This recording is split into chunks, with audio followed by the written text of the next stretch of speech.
बिस्मिल्लाहिर्रहमानिर्रहीम। मैं आप लोगों से मुखातिब हूँ क्योंकि इस्लामाबाद के स्कूल्स और कॉलेजेस के सिलसिले में कुछ खबरें गर्दिश कर रही हैं।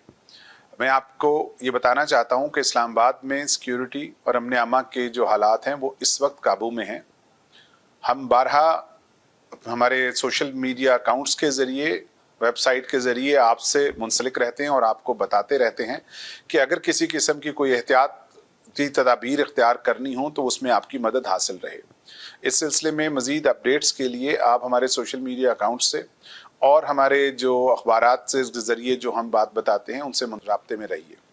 इस वक्त इस्लामाबाद में जो गैर कानूनी इज्तिमात हैं उन पे पूरी तरह पाबंदी है।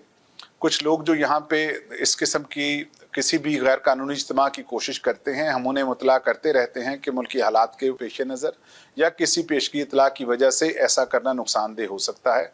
इसके बावजूद हम उनको सिक्योरिटी भी मुहैया करते हैं, लेकिन सिक्योरिटी की जो फराहमी है वो दो तरफा अमल है, इसमें आप सब लोगों का ताउन शामिल है।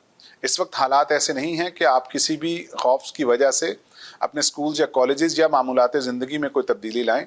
मैं आपको यकीन दिलाता हूं कि अपने इर्द गिर्द का अगर आप ख्याल रखेंगे और पुलिस से राब्ते में रहेंगे और पुलिस इसी जाफशानी से आपकी खिदमत भी करती रहेगी और एक महफूज माहौल भी मुयस्सर रहेगा जिसमें इलेक्शंस का इनेकाद अच्छे तरीके से हो सकेगा। जो ही हमें किसी किस्म की कोई ऐसी इतलात मिलेंगी जिसमें आपके ताउन की ज़्यादा ज़रूरत होगी, हम आपके इल्म में लाते रहेंगे। इस वक्त भी पूरे इस्लामाबाद में कोई ऐसी सूरत हाल नहीं है जिसकी वजह से आम जिंदगी मुतासर हो सके। अपने इर्द गिर्द का ख्याल रखें, हमारे सोशल मीडिया से मुंसलिक रहें और अफवाहों पे कान ना धरें। गैर ज़रूरी किस्म के ऐसे इक़दाम मत करें जिससे आपकी सिक्योरिटी को या गिरदोरमा में कोई ऐसी सिचुएशन पैदा होने का एहतमाल हो। अपना ख्याल रखिए, अपने हमसायों का ख्याल रखिए, पुलिस के साथ ताउन कीजिए। बहुत शुक्रिया।